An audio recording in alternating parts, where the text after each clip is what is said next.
Hello friends, welcome to Theology Made Kids story time. Tonight's story is about a brave young woman who did something no one thought possible. She disguised herself as a man, joined the army, and fought for freedom in the American Revolution. Her name was Deborah Sampson, and this is her incredible story. Let's begin.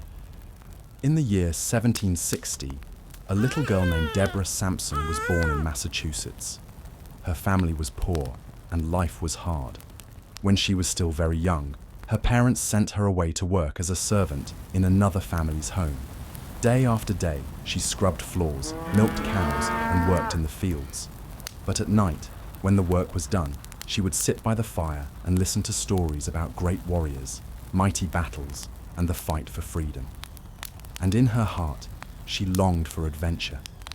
But in those days, girls were expected to be quiet and obedient, not warriors.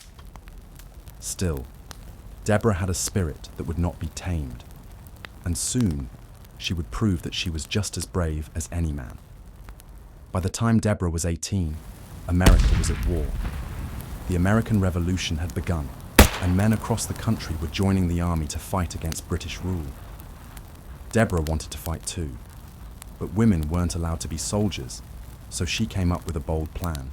She cut her hair short, she wrapped her chest tightly to hide her shape, and she dressed in men's clothes. Then, she walked into a recruiting station and signed up for the army under a fake name, Robert Shirtleff. And just like that, she became a soldier in General Washington's army.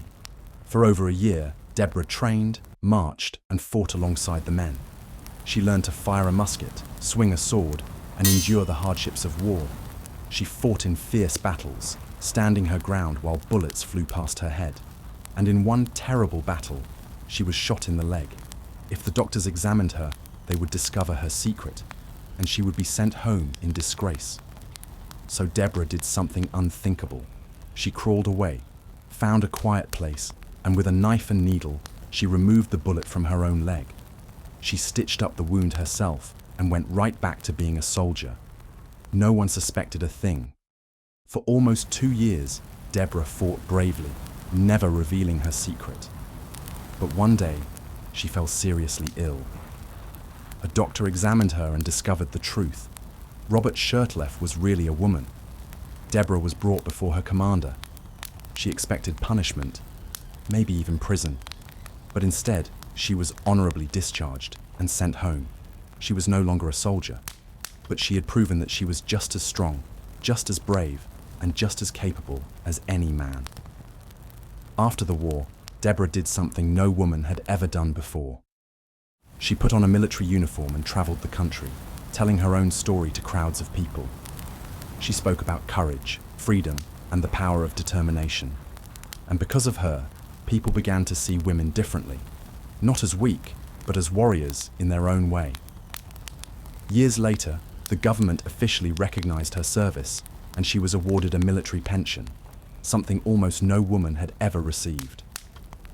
Deborah Sampson had fought for freedom, not just for her country, but for women everywhere who had big dreams and bold hearts.